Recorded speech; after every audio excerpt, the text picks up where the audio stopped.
आपका विजन क्या है स्वास्थ्य, शिक्षा और रोजगार को लेकर? तो सबसे पहले कृषि को लेकर आप क्या करना चाहेंगे?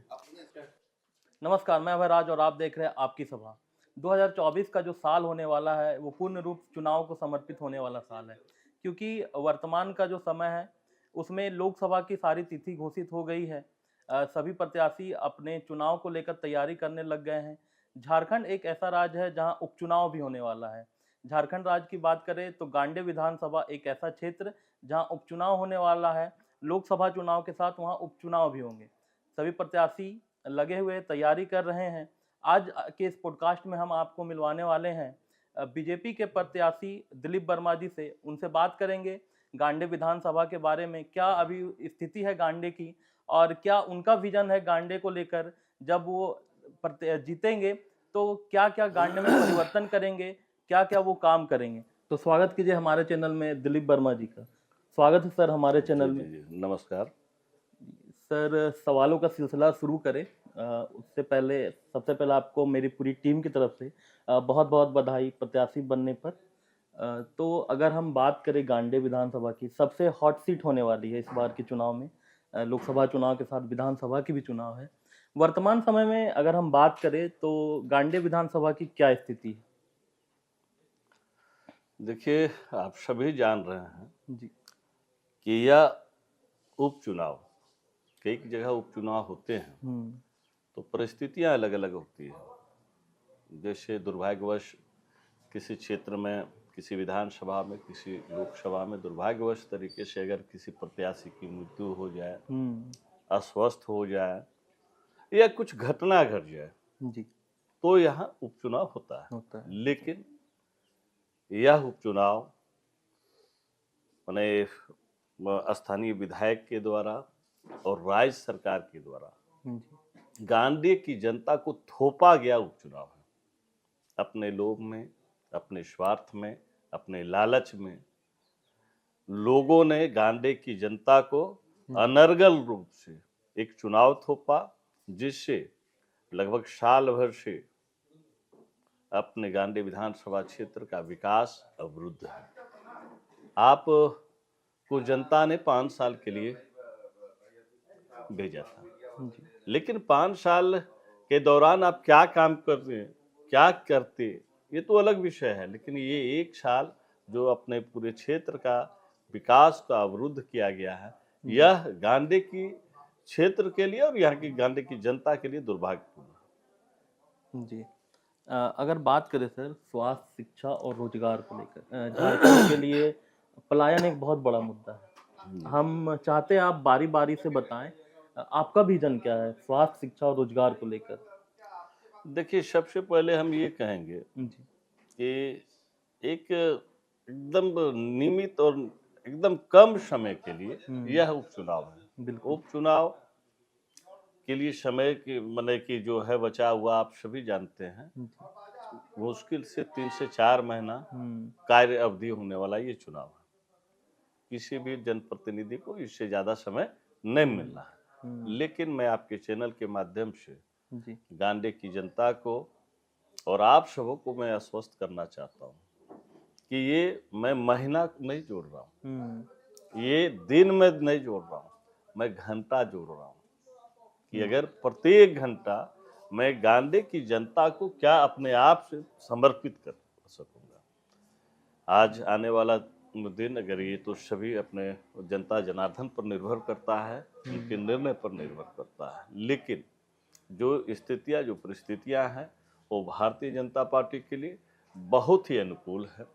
और जैसा दिख रहा है कि एक बड़े अंतर से भारतीय जनता पार्टी इस चुनाव को जीतेगी। और चुनाव जीतती है तो मैं जैसा कह चुका हूँ कि मैं इन्हें महीना और दिन में नहीं जोड़ रहा हूँ, घंटा में जोड़ रहा हूँ। अगर घंटे में मैं अपनी जनता के लिए समर्पित होकर काम करूँगा तो निश्चित रूप से एक नए आयाम की ओर चलूँगा। लेकिन जो समय बचा है, कई तकनीकियाँ होती है, कई तरह का जब कोई भी आप विकास का ढांचा बनाते हैं उसके लिए समय लगता है।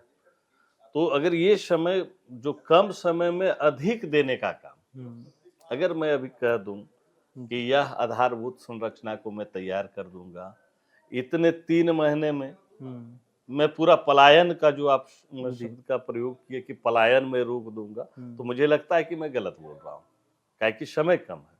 हम्म, लेकिन जो समय है, जी। उस समय में एक नया और बड़ा लकीर खींचने का काम निश्चित रूप से मैं गांधी की जनता के लिए करूंगा। जी, जो गांडी विधानसभा है कृषि प्रधान क्षेत्र माना जाता है। बहुत लोगों का जीवन आश्रित है कृषि पर। तो सर अगर बात करें तो सबसे पहले कृषि को लेकर आप क्या करना चाहेंगे? देखिए, आज हम जो दिख रहे हैं, जी। आज आप दिख रहे होंगे कि देख रहे होंगे कि भाई जो हमको जिस स्टेटस में देख रहे हैं, लेकिन अगर मूल रूप से आप जाएंगे हम्म, तो मैं मूल रूप से कृषि आधारित कार्यों से ही यहाँ बढ़ा हूँ। जैसे हम खुद किसान परिवार से हैं, जी। और इतना मैं गर्व से कह सकता हूँ कि मेरे पूर्वजों ने इतना खेती बाड़ी, और मैं स्वयं 5 साल डायरेक्ट मैं अपने खेती किया हूँ, और मैं जानता हूँ कि किसानों की आवश्यकता क्या है। हमारे राज्य के अपने गांधी विधानसभा क्षेत्र में बहुत किसान हैं, मेहनती हैं, और आज गांधी विधानसभा की जो किसान है उनकी एक पहचान है, जिले में पहचान है। जी।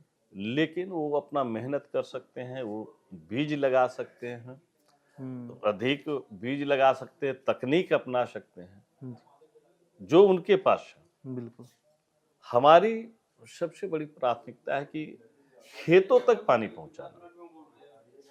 जी। मेरा प्राथमिकता में होगा कि अपने क्षेत्र के किसानों के खेतों तक पानी पहुंचे, वहाँ समुचित सोर्स, जैसे अगर छोटे छोटे नाले हैं तो चेक डैम के माध्यम से पानी पहुंच जाए, जी। जहाँ जो जलाशय है वहाँ से पानी पहुंच जाए, और पानी संधारण, देखिए जल पहले संधारण हो, इसकी व्यवस्था हो जाए, जल व्यवस्थित हो जाए और जल को हम खेत तक पहुंचा दें, ये पहला काम। दूसरा एक है कि अगर खेतों तक, जी। जहाँ किसान खेती करते हैं, वहां तक अगर हम बिजली पहुंचा दें, तो ये 2 मेरी प्राथमिकताएं हैं कि खेतों तक पानी पहुंचाना और खेतों तक बिजली से जी। मैंने उसको व्यवस्थित करना।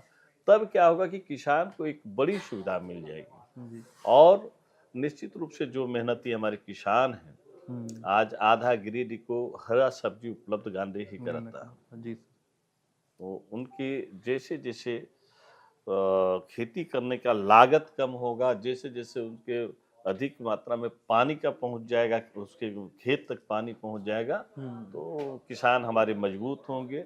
और वैसे यूँ भी आप देख सकते हैं कि हमारे देश के यशस्वी प्रधानमंत्री किसानों के लिए हमेशा चिंतित रहे हैं। जी।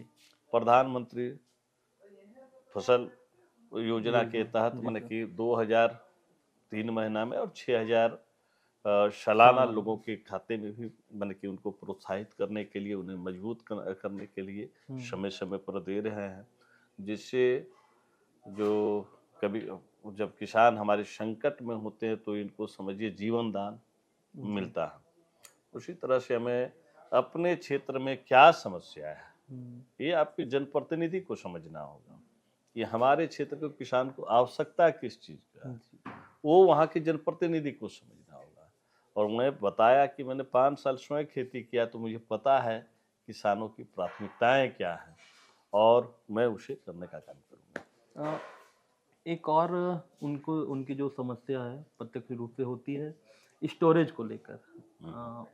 बड़ा क्षेत्र है कृषि का, उपज अच्छी खासी होती है, अपने उपजाए हुए सब्जी फल या जो भी अन्न है उन्हें स्टोर करना उनके लिए एक समस्या है। तो उनके लिए आप क्या व्यवस्था सोचते हैं? देखिए, इसके लिए जब हमारी सरकार थी, जी। आप जैसा जान रहे हैं कि 2014 से 19 19 तक तक। भारतीय जनता पार्टी की सरकार राज्य में थी, और उसमें कई तरह के काम किए, लघु है या बड़े हैं, कोल्ड स्टोरेज निर्माण कराने का प्रयास किया गया। हमारे घर से जस्ट 1 किलोमीटर बगल में एक कोल्ड स्टोरेज की स्थापना हुई है, लेकिन अभी तक उसे संचालित या स्टार्ट नहीं किया गया। जी। जो गांधी विधानसभा क्षेत्र एकदम करीब में भी है और रास्ते पर है। तो मेरी एक प्राथमिकता होगी कि उस कोल्ड स्टोरेज या ऐसे जो निर्माणाधीन कोल्ड स्टोरेज है, मैं नए अभी कोल्ड स्टोर का मतलब कि अभी मैं तुरंत में आपको भरोसा या जनता को भरोसा नहीं दिला जी। सकता हूँ। कारण है कि समय कम है। समय जी। लेकिन जो समय है, जो हमने कहा था कि घंटा में जब मैं इसको लेके चलूंगा तो ऐसे कार्य जैसे कोल्ड स्टोरेज बन गया है और वैसे पड़ा हुआ है, उसमें क्या कमी है, इनको क्या आवश्यकता है, जी। इनको कैसे हम मने संचालित करवा सकते हैं, ये तो काम हम कर सकते हैं। तो अगर एक दो भी कोल्ड स्टोरेज स्टार्ट हो जाएगा तो हमें लगता है समुचित तो नहीं, लेकिन आंशिक रूप से अभी 3-4 महीने में किसानों को इसका लाभ दिखने लगेगा। जी। जब गांडे विधानसभा की बात अभी वर्तमान में हो रही है, जी। हॉट सीट माना जा रहा है। एक बड़ा कारण ये भी है कि आप प्रत्याशी यहाँ से बीजेपी के, आपके प्रतिद्वंदी के रूप में कयास ये है कि हेमंत सोरेन जी की जो पत्नी है कल्पना सोरेन, वो फील्ड में उतरेगी। तो क्या लगता है, चुनाव कैसा होगा, टफ होगा? इसके बारे में कुछ बताइए। आप एक प्रत्याशी के रूप में क्या सोचते हैं? देखिए, चेहरा कोई बड़ा और छोटा नहीं होता। जी। चेहरा कोई बड़ा और छोटा नहीं होता। चुनाव के समय सबसे बड़ा चेहरा जनता है, जनता मालिक है। जी। जब तक चुनाव का शुरुआत नहीं होता है तो जनप्रतिनिधि मालिक बन जाते हैं, लेकिन जैसे चुनाव की शुरुआत होती है तो इसका मालिक जनता है और जनता का ही निर्णय बड़ा और छोटा करने का होता है। जी। रह गया, अभी तो संभावित है हम्म। कि ये आएंगे वो आएंगे, हाँ, अभी कयास लगाया अब जा क्या रहा है। कयास पर क्या जाना। हम्म। लेकिन हाँ, झारखंड की जनता ने जी। मुख्यमंत्री को भी हराने का काम किया है। ये तो अगर ये बातें है तो अलग विषय है, लेकिन जब यहाँ मुख्यमंत्री हार सकते हैं तो जनता पर निर्णय है और जनता एकदम बहुत ही दृढ़ संकल्पित है कि इस बार जी। जो ये 4.5 सालों में जो जनता ने दुख झेला है तो कोई भी आएगा उसका परिवर्तन होना तय है। ये क्षेत्र का माहौल है और आप सभी अपने चैनल के माध्यम से अगर आप लोग सर्वे भी कराते होंगे या नहीं भी कराते होंगे, या मेरा आग्रह है जी। कि आप सर्वे कराएं, निष्पक्ष होकर के कराएं, तो आपको क्षेत्र के ग्राउंड रिपोर्ट जो मिलेगा, जो मैं कह रहा हूं, इससे अंतर नहीं आएगा। तो आज हम बैठे थे दिलीप वर्मा जी के साथ, जिन्होंने गांडे को लेकर अपना विजन बताया, गांडे विधानसभा की वर्तमान में क्या स्थिति है इसके बारे में बात की। हम सर को उनके राजनीतिक भविष्य के लिए शुभकामनाएं देते हैं और सर का बहुत बहुत धन्यवाद देते हैं हमारे चैनल से जुड़ने के लिए। सर, आपका बहुत बहुत धन्यवाद। जी जी, आप सबों का भी धन्यवाद। जी। आप सबों ने समय निकाल करके मेरे आवास पर आने का काम किया और मेरे संदेश को जी। गांडे की जनता और झारखंड में वो देने का काम किया। इसके लिए आपको पूरे चैनल को मेरे ओर से धन्यवाद। जी सर, बहुत बहुत धन्यवाद। जी। हम लगातार, आप हमारे वीडियोज को देखते रहें, हम लगातार अच्छे अच्छे कंटेंट आपके लिए लेकर आते रहेंगे। मिलते हैं नेक्स्ट वीडियो में, तब तक के लिए जय हिंद, जय भारत, जोहार झारखंड।